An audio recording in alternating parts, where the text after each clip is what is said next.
Robbani, merajut ilmu dan peradaban.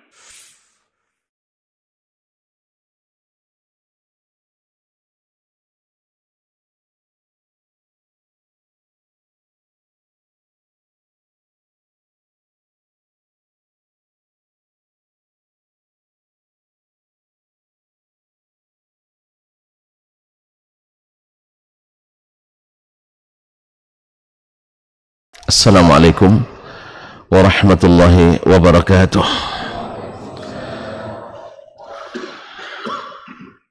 Alhamdulillahi rabbil alamin, wa bihi nasta'in ala umurid dunya waddin. Ashhadu an la ilaha illallah wahdahu la syarika lah, waliyus salihin wa khaliqul khalqi ajma'in wa razikuhum wa ma min dabbatin fil ardi illa 'ala Allah rizquha wa ya'lamu mustaqarraha wa mustawda'aha kullun fi kitabim mubin. Wa asyhadu anna Muhammadan abduhu wa rasuluhu as-sayyidul amin sallallahu alaihi wa ala alihi at-tayyibin wa azwajihi at-tahirati ummahatil mu'minin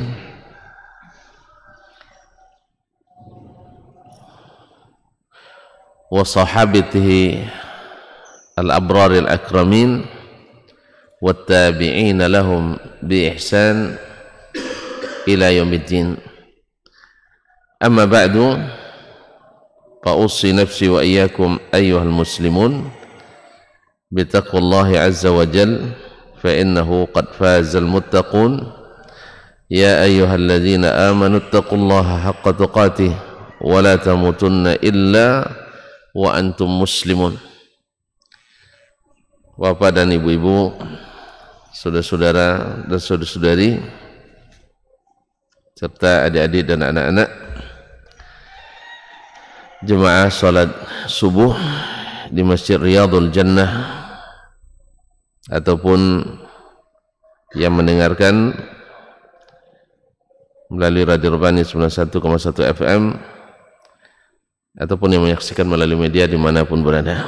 Alhamdulillah, pada subuh ini Allah izinkan kita untuk sama-sama menjadi tamunya di rumahnya yang disucikan ini.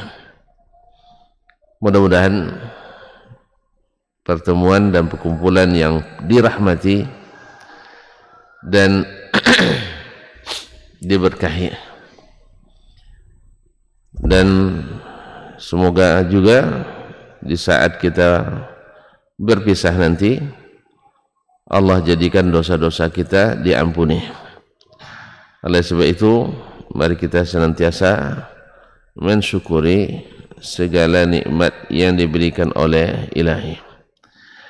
Kaum muslimin dan muslimat yang rahmati Allah SWT, selawat dan salam sama-sama pula kita sampaikan dan ucapkan kepada Nabi besar junjungan alam, Nabi besar kita Muhammad sallallahu alaihi wasallam, yang mudah-mudahan dengan senantiasa mengaji kita senantiasa sering berdoa untuknya dengan doa yang terbaik yang diajarkan oleh Allah Subhanahu wa ta'ala langsung. Innallaha wa malaikatahu yusalluna 'alan nabi ya ayyuhalladzina amanu sallu 'alaihi wa sallimu taslima. Sesungguhnya Allah dan para malaikatnya bersalawat kepada Nabi, maka wahai orang-orang beriman,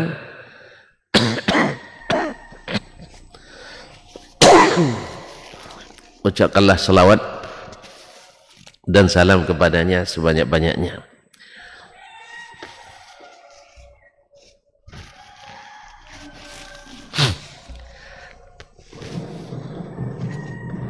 Ma'asyar muslimin, ma'asyar muslimat,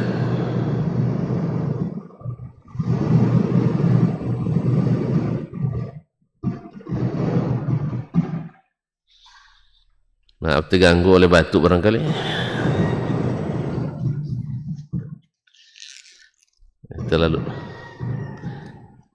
Terlalu tinggi getarannya. Masya Allah. Kaum muslimin dan muslimat dirahmati Allah, masih melanjutkan kaji kita tentang mencintai sunnah Rasulullah sallallahu alaihi wasallam. Terakhir kemarin lupa lagi. Berarti saya ulang pun tak ada masalah. Kaum muslimin dan muslimat dirahmati Allah, di antara tanda dan bukti bahwa kita mencintai Nabi dan sunnah Nabi sallallahu alaihi wasallam adalah ikut menebar dan menyebar sunnah-sunnah Nabi alaihi salatu wassalam. Sudah merupakan sesuatu yang dimaklumi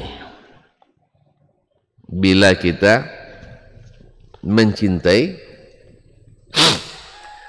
baik mencintai anak kita, mencintai orang tua kita, mencintai sahabat kita, mencintai guru kita, bahkan mencintai istri kita.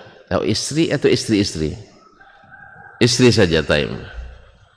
Kalau istri-istri kan jamak. Mencintai istri kita. Pasti bila orang menyebarkan, menyebut-nyebut, menghormati, meninggikan, mengajarkan apa yang dikatakan atau dilakukan atau diperintahkan atau dianjurkan oleh yang kita cintai itu, pasti hati kita senang dan bahagia. Misalnya ketika di majelis ini misalnya saya menyebutkan perkataan siapa misalnya, anak tuan-tuan misalnya, Masya Allah ada ungkapan yang indah dari seorang anak didik kami bernama si Fulan. Itu anak saya tuh katanya kan, ya. Maka hati sang anak, sang ibu atau sang bapak pasti akan merasa bahagia. Apalagi bila perkataan itu dijadikan sebagai landasan dibuatnya sesuatu kebaikan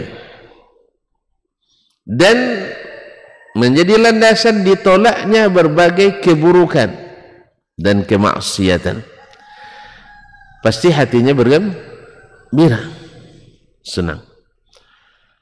Bila misalnya disebutkan bahwa ini adalah hasil temuan atau hasil penelitian dari si Fulan, ternyata si Fulan itu ketua pengurus masjid kita Riyadul Jannah, ya kan? Maka akhirnya misalnya pemerintah atau aparat mendapatkan cara terbaik untuk memberantas dan mengentaskan kemiskinan di lingkungan masjid ini misalnya, dan pemikiran ini diadopsi dan dilaksanakan dimanapun di dunia. Gimana itu?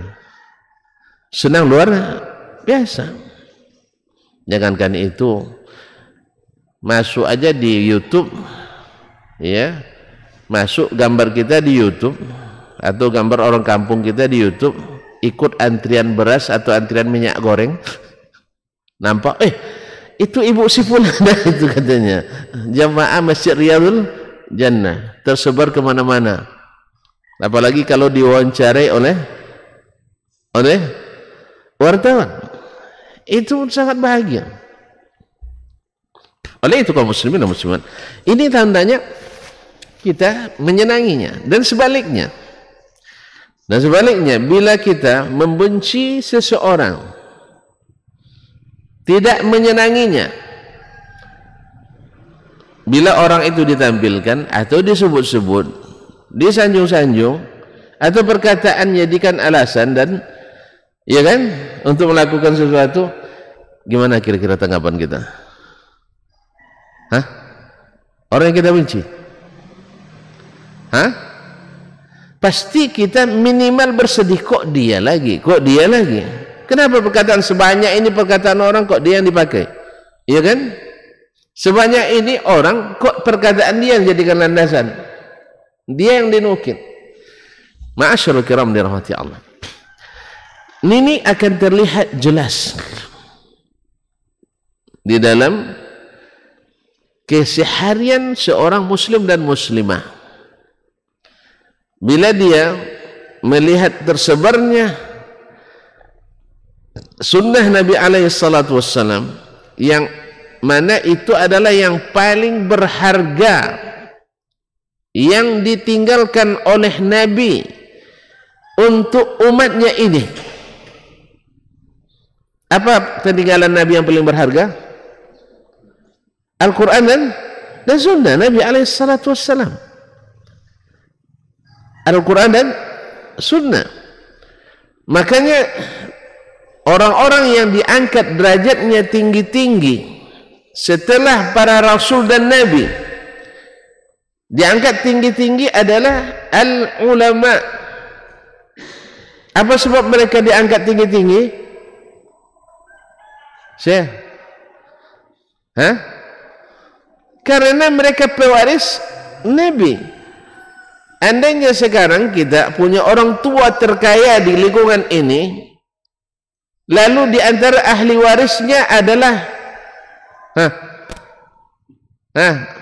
tentu anaknya kan? Anaknya terangkat langsung atau tidak? Terangkat langsung. Setelah ayahnya, misalnya ayah saya meninggal, kaya raya, pewarisnya Dasman. Pasti orang kaya itu pindah ke Dasman. Dengan dapat titel orang kaya, punya nasab enggak? Jadi tinggi nasab kita. Al-malu nasabu man la nasabalah, kata orang Arab, bahwa harta itu nasab bagi orang yang tak punya nasab. Enggak tahu pun ayah ibunya, tapi kalau sudah bibiti dan duit banyak, pasti orang hormat semuanya.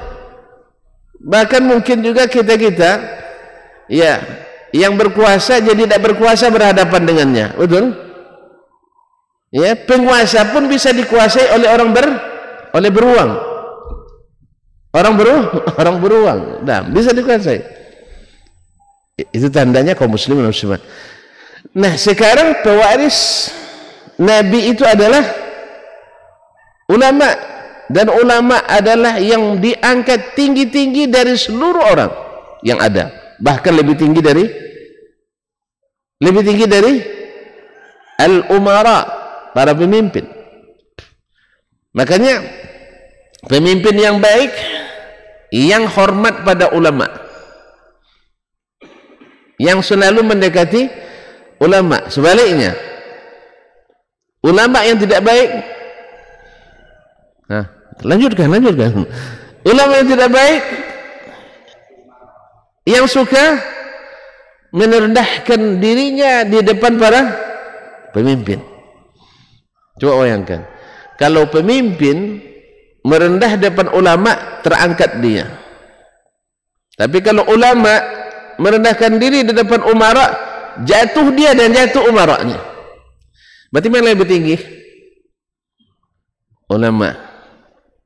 Tapi tidak nampak nih, kalau ada acara di Rajulna yang disambut Pak Walinya, bukan ustadznya, iya kan? Kamu ke ustadznya. Di masa yang wali kota yang dulu, rahimahullah ta'ala rahmatan wasi'ah, Pak Herman, saya pernah diundang acara di Masjid Ar-Rahman awal-awal pulang. Nah, acara, tidak usah sebutlah acaranya, acara kenegaraan lah. Tapi saya minta ceramah. Perjanjian saya datang kajian lepas maghrib. Kajiannya lepas maghrib. Ya, saya siapkan diri untuk lepas maghrib. Pas lepas asar ditelepon oleh ajudan. Ustaz di mana? Ya, masih di rumah. Pak Wali sudah datang. Ya saya nggak tahu. Rupanya ada acara sebelum kajian. Nah, artinya mungkin sekitar sejam lah atau setengah jam lebih dari sebelum maghrib. Perjanjian kita kan jelas sekali perjanjiannya. Kajiannya pada maghrib. Saya sholat maghrib nanti di sana. Nah, intinya cepatlah datang, bagus Ustaz katanya. Iyalah, saya usahakan, tapi saya tidak janji cepat karena saya belum mandi juga. Saya baru pulang, tak salah pulang kuliah waktu itu ngajar. Subhanallah, kaum muslimin dan muslimat dirahmati Allah. Orang kan pada sudah kumpul semua. Kan tinggal sendiri lagi, itu udah parkir, udah penuh sampai ke kantor gubernur, sampai ke Suman HS. Pas saya nak masuk, dilarang oleh Satpol PP-nya. Tidak boleh masuk ke pekarangan masjid. Saya bilang, saya penceramah, diundang oleh Pak Wali. Pokoknya Bapak turun di sini, jalan kaki, mobil parkir jauh-jauh. Bayangkan. Jadi Ustadz tidak lebih dihormati dari pejabat. Nah, itu masalahnya. Akhirnya gimana kira-kira? Mungkin saya belum ulama waktu itu ya. Sekarang juga masih belum. Nah, karena ada SK-nya. Kaum muslimin dan muslimat. Akhirnya saya bilang sama mereka, saya diundang Pak Wali. Iya, tapi tidak bisa masuk. Kalau tidak bisa masuk, saya pulang. Kalau tidak bisa masuk, saya pulang. Saya nanya, mobil beliau masuk tidak ke dalam? Masuk Pak, karena saya lihat mobilnya nampak kan. Kalau boleh masuk mobil beliau, mobil saya wajib masuk. Kalau tidak, saya pulang, Anda tanggung jawab. Saya tidak memerlukan. Ya, mohon maaf ya. Saya akan pasti akan ditelepon lagi, mana saya dilarang masuk. Kan itu jawabannya.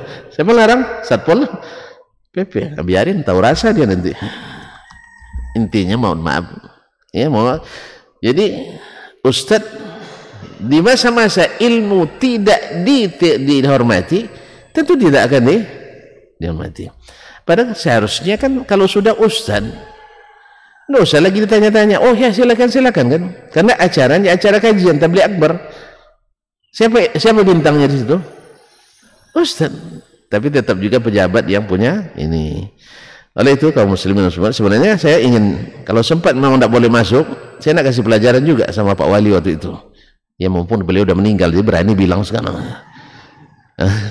Dulu juga sudah saya bilang. Jadi kasih pelajaran bahwasanya kalau dibeda-bedakan, saya tidak masuk waktu itu. Ya. Kenapa? Harusnya awak yang disebutkan, ternyata bukan. Nah, jadi gitulah kaum muslimin dan muslimat dirahmati Allah. Jadi pemimpin yang terbaik adalah yang menghormati manusia terbaik setelah Nabi SAW. Karena mereka yang mewarisi warisan termahal. Makanya Imam Al-Ghazali rahimahullah menyebut ulama yang baik itu adalah yang tidak merendahkan diri ke depan penguasa. Dan penguasa yang baik adalah yang suka memuliakan ulama. Oleh sebab itu pemimpin itu senang kalau nak dapat hati masyarakat, hati umat, hormati para ulamanya. Dan ulama mudah untuk dapatkan hati umat bila dia punya izzah di depan penguasa. Izzah di sini jangan salah tafsirkan, melawan itu tidak izzah namanya itu. Kalau melawan itu bukan izzah, itu dilarang.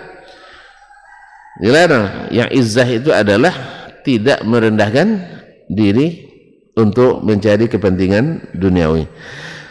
Kaum muslimin dan muslimat rahimanillah wa iyyakum. Kembali ke kita. Bila sunnah Nabi SAW yang ia adalah merupakan warisan Nabi yang paling mahal. Siapa yang bilang? Nabi SAW.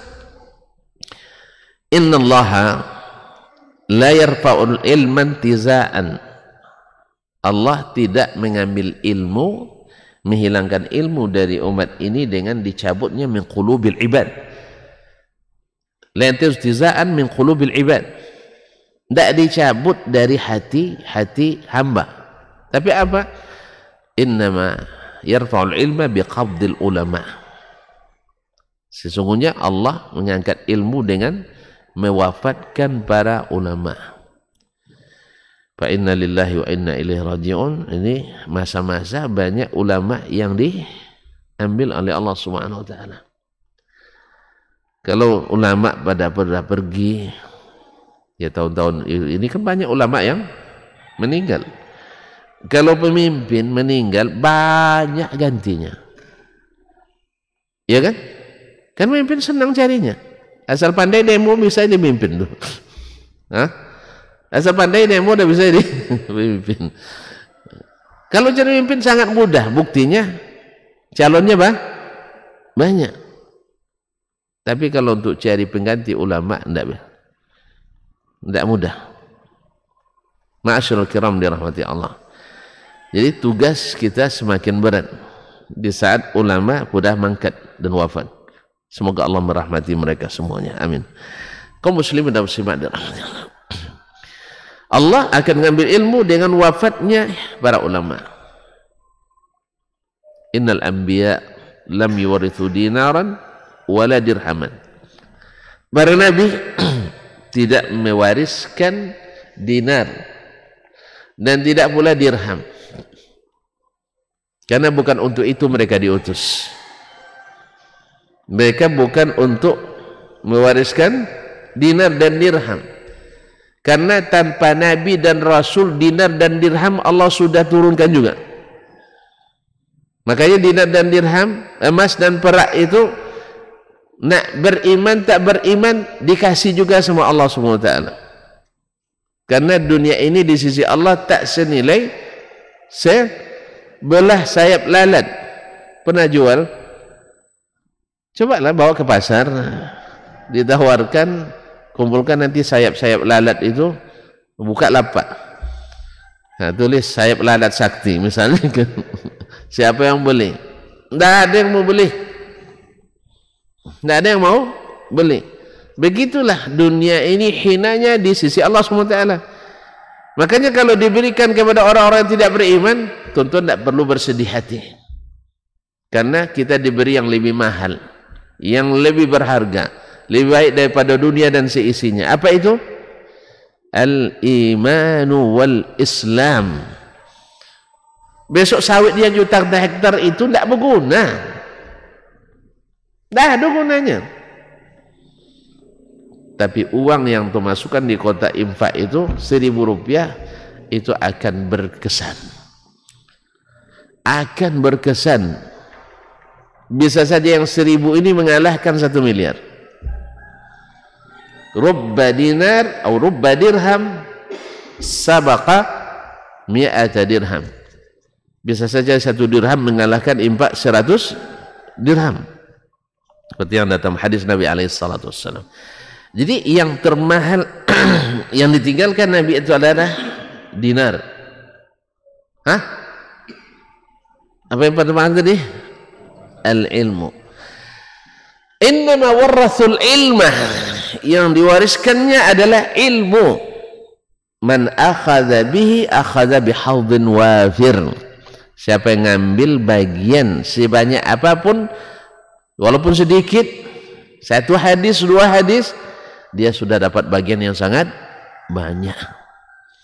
Apalagi kalau kita semakin banyak mendapatkan warisan itu. Nah, kaum muslimin dan muslimat dirahmati Allah, kalaulah ini yang menjadi warisan utama Nabi SAW, siapa yang ngambilnya diangkat Allah SWT, maka dia adalah warisan terbaik. Dan di saat kita mendengar, misalnya, kenapa pula itu anak-anak masih muda pirajin ke masjid pula? Tunggulah masa tua dulu, habiskan masa muda. Lalu disampaikan kepadanya, itu adalah sunnah Nabi SAW. Oh, sunnah Nabi, alhamdulillah. Saya tadi salah sangka. Saya kira yang ke masjid itu hanya orang-orang ya lawan muda dong. Lawan muda apa? Ya tua. Gitu aja kok repot. Nah, saya kira yang ke masjid itu hanya orang-orang tua. Ternyata masuk sunnah Nabi, anak-anak muda mesti ke masjid sholatnya. Alhamdulillah, senang hati ini mendengar sunnah Nabi menyebar. Ya kan? Ini tanda Itu tandanya sedang apa kaji kita? Tandanya sedang jatuh cinta. Apapun yang berkaitan dengan Nabi, senang hati ini dengarnya. Kata dia bilang, bila perkataan seseorang dinukil orang yang kita cintai, kan tadi sudah di mukaddimahnya tadi, Masya Allah, anak-anak muda di Riyadul Jannah itu semua sholat di masjid 5 waktu. Lalu dibilang oleh ibu yang lain, itu kan karena suami ibu ini pengurusnya. Kira-kira ibunya bangga enggak? Bangga enggak? Bangga apa enggak? Suaminya dibilang punya jasa, buat kebaikan, bangga enggak? Ibu bangga enggak? Enggak ya? Oh, sedang tidak senang sama suaminya. Pasti itu. Kalau sempat dia suaminya disebut, pandai di luar aja. Di dalam enggak terurus. Kalau udah gitu, ibu sedang tidak senang pada suami. Kan ada gitu kan? Ada orang, Masya Allah, suami atau istrinya dapat predikat pegawai teladan. Ucapkan selamat misalnya sama suami atau istrinya, selamat Pak ya, ibu dapat predikat pegawai teladan. Lalu komentarnya apa misalnya? Tidak ada orang yang bisa, tidak ada yang bisa teladan di luar dan di dalam. Kira-kira gimana? Tidak paham. Tidak ada orang yang bisa bagus prestasinya di dalam atau dan di luar. Tidak paham. Ini Pak yang jelaskan ya kalau ini. Maksudnya dia teladan di kantor, di rumah. Itu maksudnya. Kalau komentarnya, tidak ada orang yang bisa bagus dua-duanya di luar dan di dalam rumah. Memang di kantor hebat, di luar, di rumah. Nah itu. Kalau itu komentarnya kira-kira sedang cinta atau sedang tidak cinta ya? Sedang tidak cinta waktu itu, pasti itu. Makanya jangan dilanjutkan lagi, besok lagi diucapkan, jangan sekarang. Sekarang dia sedang tidak menikmati. Apa pasal? Mungkin sedang tidak enak hati. Jadi tidak selamanya ucapan selamat. Dia tidak selamat membuat perasaan senang enggak? Karena sedang tidak cinta. Nah sekarang kalau kita bawa hadis Nabi, sunnah Nabi sallallahu alaihi wasallam ke hati-hati yang sedang tidak cinta dengan Nabi, senang dia dengarnya. Sunnah kan ya kan? Kan itu benar. Kalau orang senang melihat sunnah Nabi sallallahu alaihi wasallam disebarkan, pasti dia merasa bahagia. Pasti merasa bahagia. Tapi kalau orang tidak, enggak itu aja yang sunnah katanya. Terus yang mana sunnah? Sama dengan apa? Dengan suami yang nak nikah lagi kan dibilangnya sunnah itu dek katanya. Itu sebesar-besar pintu bagi adik nak masuk surga katanya. Memang abang sunnah itu nikah aja katanya. Yang sunnah lain kan masih banyak belum katanya. Ya enggak? Kan termasuk sunnah juga abang kasih hadiah ke saya setiap pekan di luar uang belanja. Nah hadiahnya. Iya kan? Sunnah juga abang bawa saya pergi umroh bulan Ramadan katanya. Ini sejak kita menikah, jangankan umroh Ramadan, haji belum daftar lagi katanya. Abang nak nikah pula cerita. Ya gitu, sedang tak senang atau sedang senang itu. Jadi kaum muslimin dan muslimat dirahmati Allah, ibu pasti tidak senang dengar cerita itu kan? Kan ibu pasti tidak senang dengar suami cerita tentang nak bersuami beristri lagi, pasti tidak senang. Makanya tidak senang dengannya. Nah hati di saat mencintai sang Nabi alaihissalam, apapun akan terasa indah, apapun terasa bahagia di hatinya. Dan dia melihat menyebar sunnah Nabi itu membuat hatinya berbunga-bunga. Oleh itu kaum muslimin dan muslimat dirahmati Allah SWT, kita dapatkan para sahabat yang cintanya ke Nabi benar-benar kuat dan teruji. Mutu bisa diadu kan? Ya, kualitas cinta sahabat itu bisa diadu. Mereka pernah Abdullah bin Abbas menyebutkan sesuatu hadis dari Nabi SAW. Saya lupa masalahnya. Lalu ada yang bilang, Walakin kana Abu Bakr wa Umar. Tapi Abu Bakar dan Umar tak gitu kata mereka. Apa kata Abdullah bin Abbas radhiyallahu taala anhuma? Tak takut kalian Allah turunkan hujan batu dari langit? Saya katakan kepada kalian, qala Rasulullah, Rasul yang mengatakan, kalian jawab dengan berkata Abu Bakar dan Umar. Rasulullah berkata, kalian bilang Abu Bakar dan Umar. Coba bayangkan. Ini membandingkan arah perkataan Abu Bakar dan Umar dengan perkataan Nabi SAW. Abdullah bin Abbas marah. Bagaimana kita hari ini yang membandingkan perkataan Nabi dengan perkataan Pak Robi misalnya. Nabi SAW dengan perkataan Abu Bakar dan Umar saja tidak bisa diadu, tidak lawan. Apalagi perkataan Nabi, perintah Nabi, sunnah Nabi dengan pendapat si fulan dan fulana, Allah dan alana, si anu dan si ana. Kenapa? Ini cinta kaum muslimin dan muslimat dirahmati Allah. Mencintai Nabi hakikatnya adalah suka menebarkan sunnah Nabi SAW. Akan kita, itulah kalau antum sedang mencintai itu, senang sekali menebar kebaikannya, ya kan? Pasti hati ini nak cerita terus. Kalau sempat antum dianugerahi istri yang masya Allah, akhlaknya luar biasa, pandai dengan suami, pandai dengan keluarga dan sebagainya, bahkan pandai cari duit, dimanapun disimpan pasti dapat. Misalnya, antum kalau pulang ke rumah emak kita, kira-kira ceritanya yang baik-baik itu yang tak baik? Senang sekali kalau mak nanya bagaimana istrimu. Mulai itu buka tuh. Wah, untung amak suruh saya nikah dengan dia dulu. Ya kan maknya dulu agak maksa dikit. Dia mau nikah sama yang lain sebenarnya. Tapi maknya maksa menikah dengan yang ini. Untung saya tak jadi nikah dengan yang dulu mak. Untung dengan ini. Ya. Rugi saya kalau tidak dapat dia. Bahkan rugi kenapa terlambat nikah dengannya. Nah, cerita mulai banyak itulah. Tapi tadilah kalau sedang tak cinta, nanya-nanya mamak tentang itu katanya. Bikin pusing kepala aja.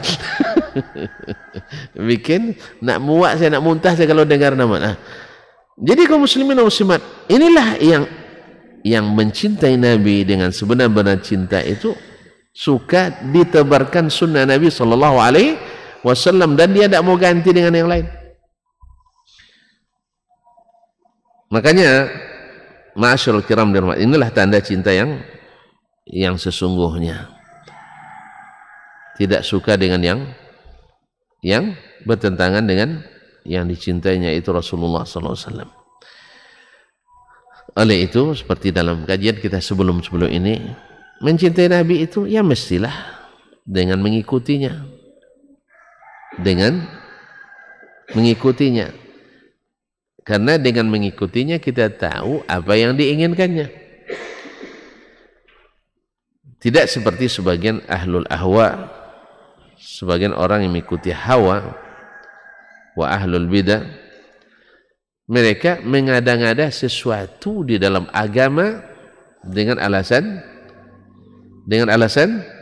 mencintai Nabi sallallahu alaihi wasallam. Alasannya mencintai Nabi alaihi salatu wasallam. Padahal Nabi kita alaihi salatu wassalam dengan jelas mengatakan man ahdatsa, siapa yang mengada-ngada fi amrina, dalam urusan kami ini. Urusan Nabi kemarin ngurus apa? Ngurus pendapatan? Bukan itu. Ngurusnya adalah agama yang mengatur segalanya. Ma laysa minhu fahuwa raddun, yang tidak termasuk di dalamnya ditolak. Imam Malik menafsirkan hadis ini dengan perkataannya malam yakun dinan fi zamanin Nabi sallallahu alaihi wasallam la yakunu dinan fi zamanina. Imam Malik, imam mazhab Maliki, Imam Darul Hijrah, wafat 179 Hijriah, dari generasi tabaul atba, atau atba'ut tabi'in, tabi'it tabi'in, karena gurunya Nafi' Az-Zuhri adalah generasi tabi'in. Nah, beliau katakan sesuatu yang belum jadi agama di zaman Nabi tak boleh masuk bagian agama di zaman kita. Karena apa? Karena segala sesuatu yang diada-adakan dalam agama tertolak, sekalipun dianggap baik oleh yang melakukannya. Tadilah cinta. Jadi kita senang bila sunnah Nabi SAW menebar dan segala yang berhadapan atau bertentangan dengannya, maka itu diganti dengan yang datang dari Nabi SAW. Ma'asyiral kiram dirahmati Allah. Tapi subhanallah, memang iblis pandai mengelabui, pandai menipu. Kalau tidak pandai menipu, tidak, syaitan namanya. Suka menghiasi amalan-amalan yang kita lakukan sehingga terlihat lebih baik, bahkan kadang-kadang lebih baik daripada sunnah Nabi Sallallahu Alaihi Wasallam. Oleh itu kaum muslimin dan muslimat dirahmati Allah, kita dapatkan banyak dari ahlul ahwa, ahli hawa, wa ahlul bidah yang tidak mengikuti sunnah, dia tidak senang melihat menebarnya sunnah Nabi alaihi salatu wassalam. Tidak senang dia. Bahkan dianggap melanggar sunnah Nabi sallallahu alaihi wasallam. Menerapkan sunnah Nabi kadang-kadang dianggap melanggar sunnah Nabi sallallahu alaihi wasallam. Ya Ustaz, nah, macam tadi, orang semakin ramai di masjid solat berjamaah, dia akan bingung dan tidak senang. Apa sebab? Ya, apalagi kalau banyak pengajian, ngaji tiap hari katanya. Lalu dipikirnya listrik banyak habis, air banyak habis, nanti masjid kotor, tikar, harusnya 10 tahun bisa tidak diganti, ini sekali 2 tahun diganti, dan seterusnya. Tidak senang dia. Lagi nanti parkir penuh, terhambat lalu lintas. Jadi macam-macam alasan. Orang datang ke masjid, dia yang tak senang. Nasallallahu alaihi wasallam wa ta'ala. Ada. Khususnya mereka yang suka atau tidak suka melihat sunnah Nabi SAW.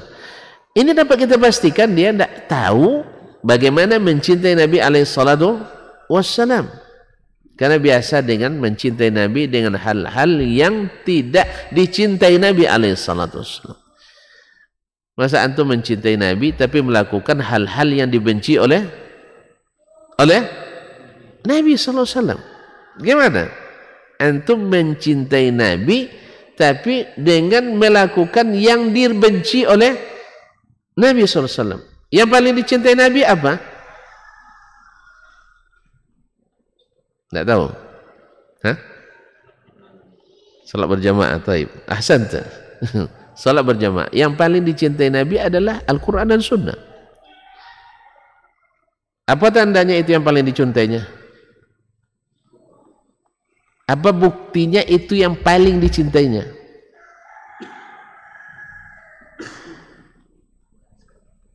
Itu yang ditekankannya ketika akan meninggal. Ibu kalau meninggal besok akan meninggal, yang paling ibu ingat itu apa? Sapu lidi yang sudah patah-patah tuh? Atau periuk yang sudah tepok? Atau plastik bekas yang mau dikasih ke pemulung? Itu yang diingat. Apa yang diingat?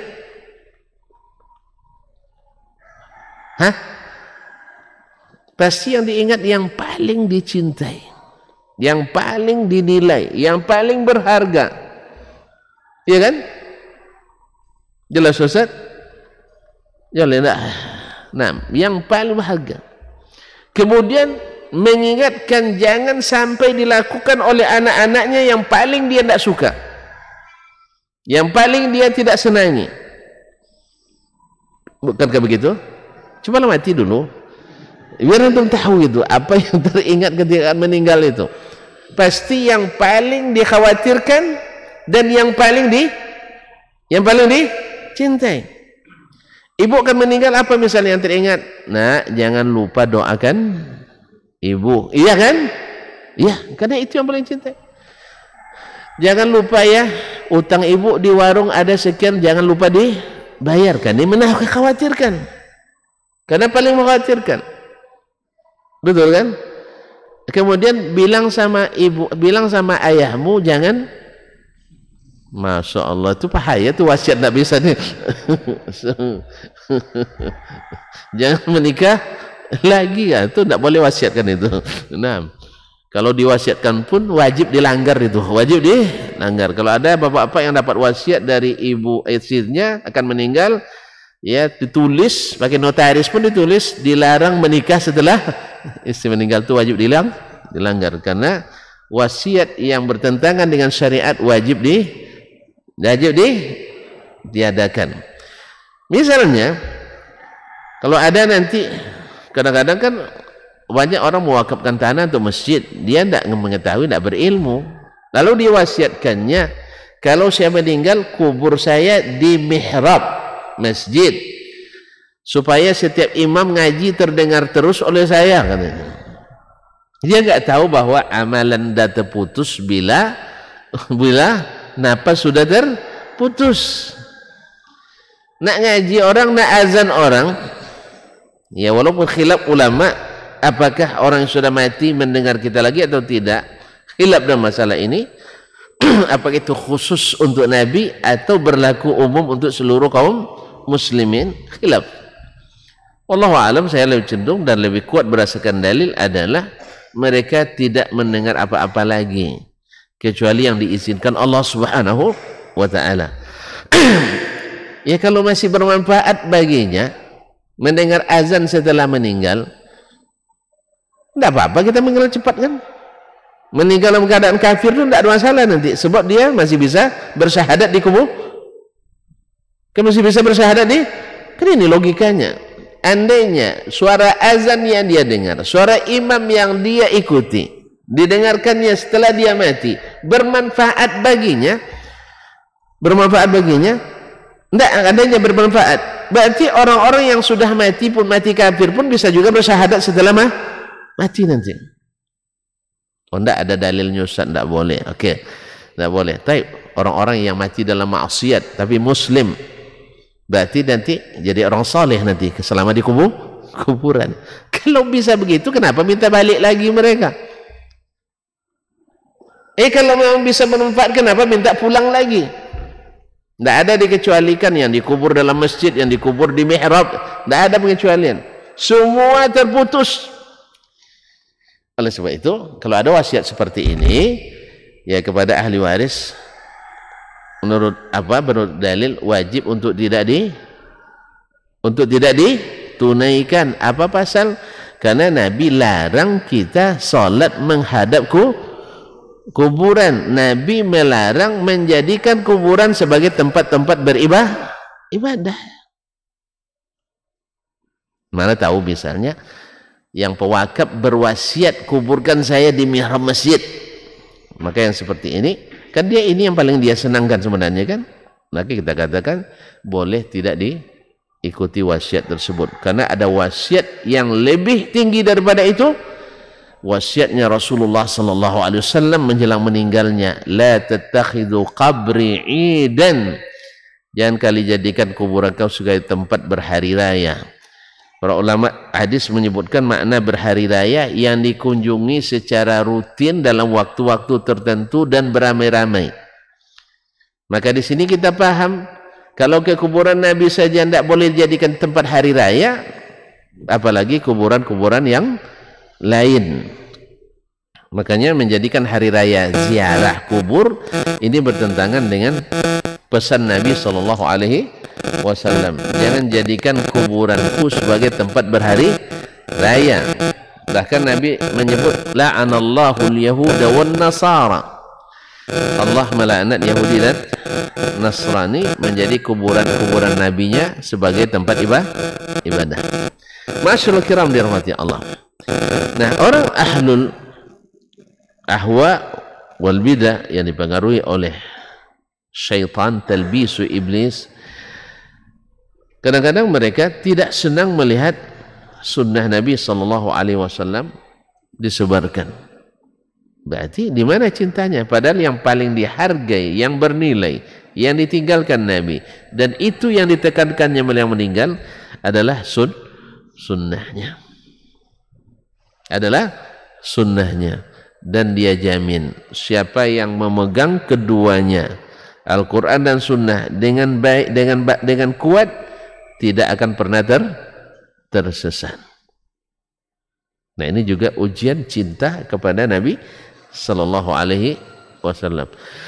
Mana yang ketika dihadapkan kita dalam satu masalah, satu harus yang mesti memilih antara mengikuti sunnah Nabi atau mengikuti sunnah selain Nabi Sallallahu Alaihi Wasallam. Ujian cinta. Ujian cinta. Jelasnya? Buatlah nanti untuk uji cinta di hari-hari kita. Sekarang bertentangan antara keinginan orang yang kita cintai dengan keinginan orang lain. Nah, ujian cinta juga. Mana yang kita dahulukan? Antara misalnya istri dengan pekerjaan. Kadang-kadang dihadapkan dua pilihan. Tapi ini bukan dalam istilahnya sesuatu yang bisa diundur, tidak. Ini istri mau meninggal. Ini pekerjaan kalau seandainya kita tidak pergi ditinggal. Nah, istri mau meninggal, antum pergi kerja juga. Hah? Kan tidak ada pilihan lagi kan? Tapi kalau istri minta ke mall, ya, lalu mall itu buka sepanjang hari. Kerjaan waktunya terbatas. Apa dia jalan melobi yang nanti kita perginya malam aja. Pasal malam harga lebih murah. Misal, andai Merayu. Ini tidak bertentangan. Ini kan bertentangan. Kalau ini dibuat, ini lewat. Ini dibuat, ini lewat. Di sini terlihat cinta. Terlihat cinta. Ma'asyarul kiram dirahmati Allah. Jadi kemudian mencintai seseorang dengan sesuatu yang dia tak suka, kira-kira cinta diterima atau ditolak? Cinta diterima atau ditolak? Ditolak. Antum nak menghormati kawan dengan makanan misalnya, ya, syukuran kita karena suatu prestasi, lalu ajak kawan makan. Ajak kawan makan, dan antum tahu dia tidak suka menu tertentu. Misalnya karena dia orang Sumatera yang suka pedas, dibawa ke warung-warung, warung Solo, Jogja, yang serba gudeg misalnya, yang serba manis. Kira-kira dia menikmati atau tidak? Tidak menikmati dia. Nanti setelah makan kesannya gimana? Kesannya gimana? Masih tidak. Apalagi kalau yang tidak bisa dia makan sama sekali. Antum tidak tahu tensinya tinggi, bawa masa makan kambing. Misal, walaupun ini sebenarnya anekdot saja. Kambing sebenarnya tidak ada hubungan dengan darah tinggi. Ya, buktinya orang-orang sana seekor 4 orang. 5 orang biasa aja. Awak 5 RT naik darah. Karena dapat bagian sedikit, itu masalahnya. Ya, karena dapat bagian sedikit naik darah. Itu mungkin. Coba odak yang banyak dalam lagi kan. Jadi kaum muslimin dan muslimat. Jadi kita Ya, bila melihat sunnah itu disebar dan dipakai orang, hati ini senang. Tapi bila tidak, berarti cinta sedang terjejaskan. Oleh itu berkata salah seorang ulama, Syekhul Islam rahimahullah ta'ala, ketika menjelaskan masalah ini, bahwasanya orang-orang yang non sunnah atau ahli bid'ah tidak suka orang-orang yang menyebarkan sunnah Nabi SAW, pasti tidak suka. Wa yas'alik kitmaniha, dan berupaya dengan segala cara untuk menyembunyikannya, jangan sampai menjadi ikon, jangan sampai menjadi panutan. Qala Ibnu Taimiyah rahimahullah, berkata Syekhul Islam Taimiyah rahimahullah, minal ma'lum, sesuatu yang dimaklumi, annahu la tajidu ahadan, tidak kau dapatkan seorang pun, mimman yaruddu nususal kitabi wa sunnati biqaulihi, di antara orang-orang yang menolak nas-nas Alkitab dan sunnah dengan pendapatnya. Menolak dengan pendapat. Apa makna menolak pendapat? Tidak sesuai logika, tidak logis lagi, tidak punya alasan filosofis lagi, tidak realistis lagi, kan menolak dengan pendapat. Nah, illa wa huwa yubghidu ma khalafa qawlah, kecuali dia pasti membenci sesuatu yang berbeda dengan pendapatnya itu. Wa yaddu anna tilkal ayata lam takun nazalat, dan berandai-andai dan berangan-angan seandainya ayat itu tidak turun. Ini ayat dah turun pula. Dia berharap ayat ini tidak turun sebab tidak sesuai dengan pendapatnya. Wa anna dzalikal haditsa lam yarid, dan hadis itu tidak datang. Kalau perlu hadis ini enggak ada. Walau amkanahu kastal hadits min qalbi, kalau boleh dia akan hapus itu hadis dari hatinya. Wa qila an ba'd ru'usil jahmiyah, diriwayatkan dari sebagian pimpinan atau petinggi atau pentolan Jahmiyah, ini aliran sesat dalam akidah yang berdasarkan ilmu kalam, imma Bishr al-Mirrisi, dia lupa, mungkin Bishr al-Mirrisi atau ghairuhu atau selainnya. Bishr al-Mirrisi ini adalah yang hidup di zaman Imam Ahmad, yang senantiasa menentang sunnah Nabi dengan pendapatnya, khususnya dalam masalah akidah. Semua yang tidak sesuai dengan akal ditolaknya. Ini namanya Bishr al-Mirrisi, pengikut paham Jahmiyah. Annahu qala, dia berkata, laisa syai'un anqasa liqaulina minal Qur'an, tidak ada satupun yang membuat pendapat kita semakin lemah dari Al-Quran. Tidak ada sesuatu pun yang semakin membuat perkataan lemah kita semakin lemah kecuali Al-Quran. Artinya Al-Quran selalu melemahkan pendapat kita. Al-Quran selalu yang paling potensi menolak pendapat kita. Paham maksudnya? Nah, jadi kalau di hadapan Al-Quran pasti pendapat kita lemah, kurang nilainya. Oleh sebab itu kata dia, fa'aqirru bihi fil zahir. Oleh sebab itu terima Al-Quran secara zahir. Artinya jangan tolak Al-Quran. Thumma harrifuhu bitta'wil, kemudian rubah Al-Quran itu dengan ta'wil. Apa makna ta'wil? Yaitu memaknai Al-Quran dengan makna yang tidak diturunkan untuk itu, dengan makna yang di luar makna yang asli. Ya, seperti istawa diganti dengan makna istaula.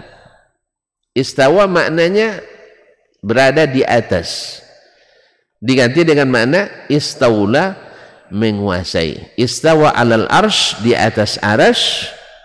Ini kan berbeda dengan pendapatnya, sebab menurut pendapat Al-Jahmiyah dan yang mengikuti mereka, bahwa kalau di atas mesti menempati, ini gelas di atas meja, berarti pasti menempati meja. Peci di atas kepala, berarti menempati Kepala. Apa lagi? Kaca di mata, berarti menempati mata. Apa lagi? Nasi dalam periuk. Anda ingat nasi itu, menempati periuk. Oleh sebab itu mereka menolak dengan alasan itu. Karena kalau menempati, Allah Subhanahu wa taala tidak butuh tempat. Berarti bertentangan dengan logika menurut mereka. Lalu kita katakan ini logika makhluk benar, tapi pada Al-Khaliq tidak benar. Buktinya Allah Subhanahu wa taala sudah ada sebelum adanya arasy, dan sudah ada sebelum adanya tempat. Berarti Allah tidak butuh tempat. Nah, kalau dia di atas arasy bukan berarti menempati arasy, karena belum ada pun tempat, dia sudah ada. Berarti tidak perlu tempat. Maka logika sesuatu di atas sesuatu mesti menempati sesuatu, logika ini benar bagi makhluk, dan itu pun tidak semua. Itu pun tidak semua makhluk. Kan sudah kita katakan. Antum punya ilmu. Ada ilmu. Baik. Di mana antum simpan? Di mana? Kepala apa di lutut? Enggak, manja ini kan banyak pendapat. Ada yang kata di dengkul katanya. Di kepala. Taib. Boleh enggak? Kami boleh enggak antum izinkan ketika antum meninggal nanti kami otopsi. Jadi bahan uji coba. Di mana ilmu antum itu bertempat?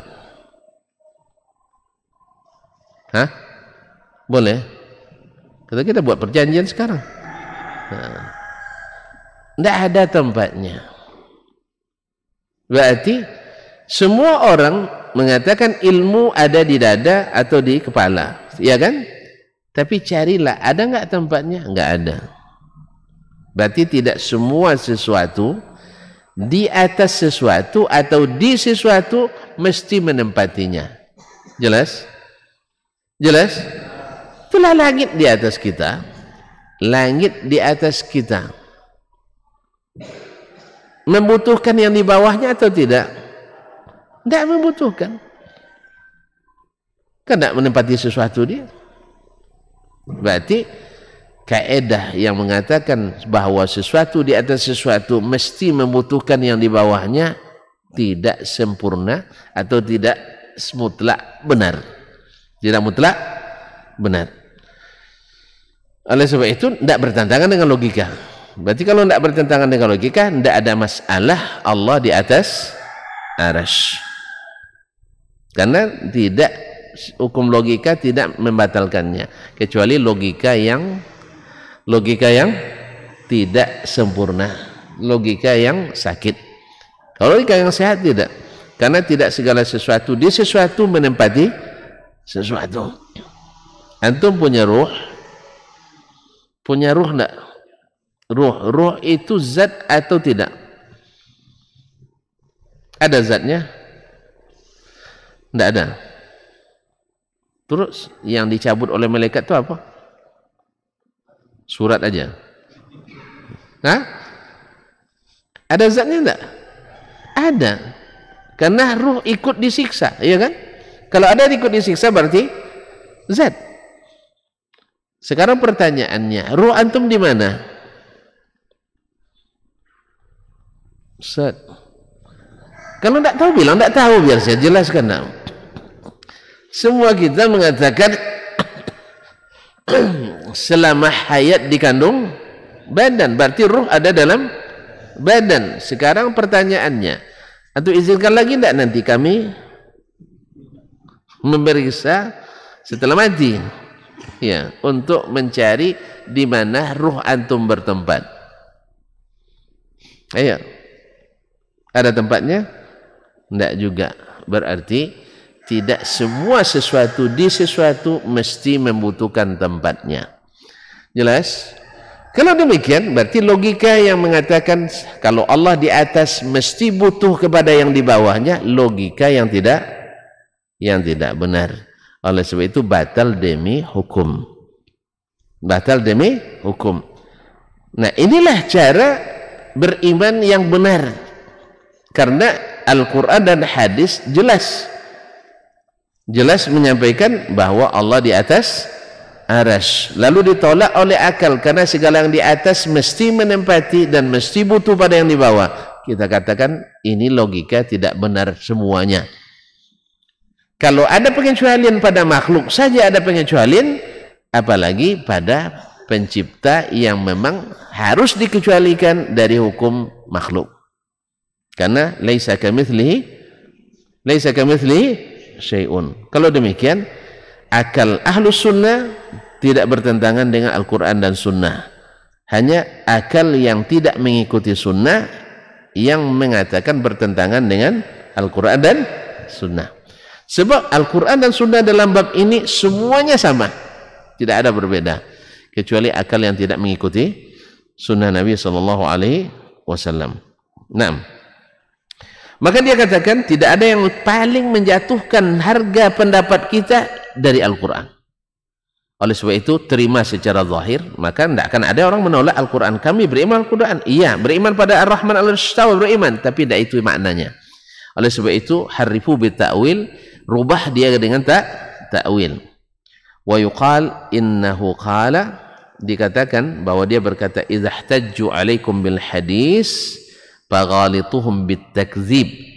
Bila orang-orang ahli hadis itu berhujjah, ahli sunnah itu berhujjah kepada kalian memakai hadis, maka dustakan hadis itu, salahkan hadis itu, karena dia tidak mungkin masuk. Akhirnya mereka menolak hadis-hadis yang tidak masuk akal. Menolak Al-Quran kan kafir jadinya katanya. Menolak hadis dengan apa? Dengan syubhat, biasa saja mereka selamat, walaupun sebenarnya tidak selamat. Wa idza ihtajju bil ayat faghalituhum bit ta'wil. Bila mereka berhujjah dengan ayat-ayat Al-Quran, maka salahkan mereka dengan ta'wil. Makanya selalu bahasanya alul kalam itu, alul jahmiyah, umumnya kalau menuduh ahli sunnah itu dengan perkataan tidak berakal, tidak menggunakan otak, bodoh, dungu, dan seterusnya, jumud. Itu selalu keluar kata-kata dari ahli-ahli al-kalam terhadap ahli sunnah. Jadi tidak menggunakan akal, tidak pandai berlogika, wawasan sempit, pikiran pici, tidak tahu makna, dungu, bahkan ada yang mengatakan ngigau. Kenapa? Karena ini memang cara-cara jahiliyah dulu menjatuhkan dakwah Nabi dengan menghina, mencaci, mencela dan merendahkan.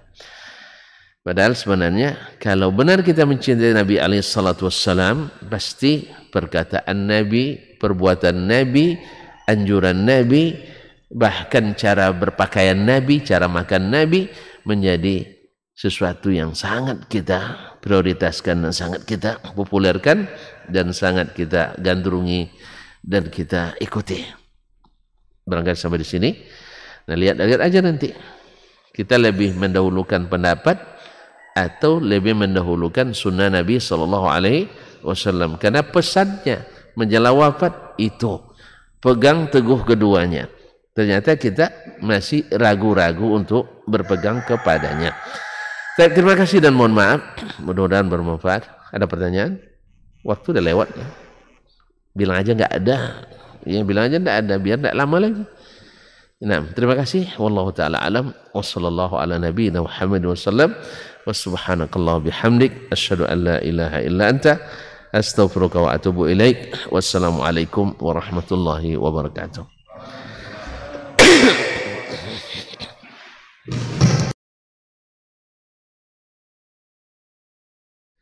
Majtama'a qaumun fi baitin min buyutillah يتلون كتاب الله ويتدارسونه فيما بينهم إلا نزلت عليهم السكينة وغشيتهم الرحمة وحفت بهم الملائكة وذكرهم الله في من عنده. Tidaklah suatu kaum duduk di salah satu rumah Allah membaca ayat-ayat Allah dan sama-sama mempelajarinya kecuali turun kepada mereka as-sakinah, ketentraman dan kenyamanan. Wa ghasyiyatuhumur rahmah, dan mereka diliputi pula oleh rahmat, kasih sayang dari Allah Subhanahu wa taala. Wa haffat bihimul malaikah, dan mereka pun dikelilingi oleh para malaikat, karena malaikat suka majlis-majlis zikir dan ilmu. Wa dzakarahumullahu fi man indah, dan Allah akan banggakan sebut-sebut mereka di kalangan malaikat-malaikat yang ada di sisinya, di masyarakat atas. Mudah-mudahan kita termasuk yang sering disebut-sebut di sisi Allah di kalangan para malaikat, dan di akhir majelis ini mudah-mudahan kita pula mendapatkan seperti yang tersebut dalam hadis qudsi, qumu maghfuran lakum, silahkan berangkat meninggalkan majelis ini dalam keadaan diampuni dosa-dosa kalian.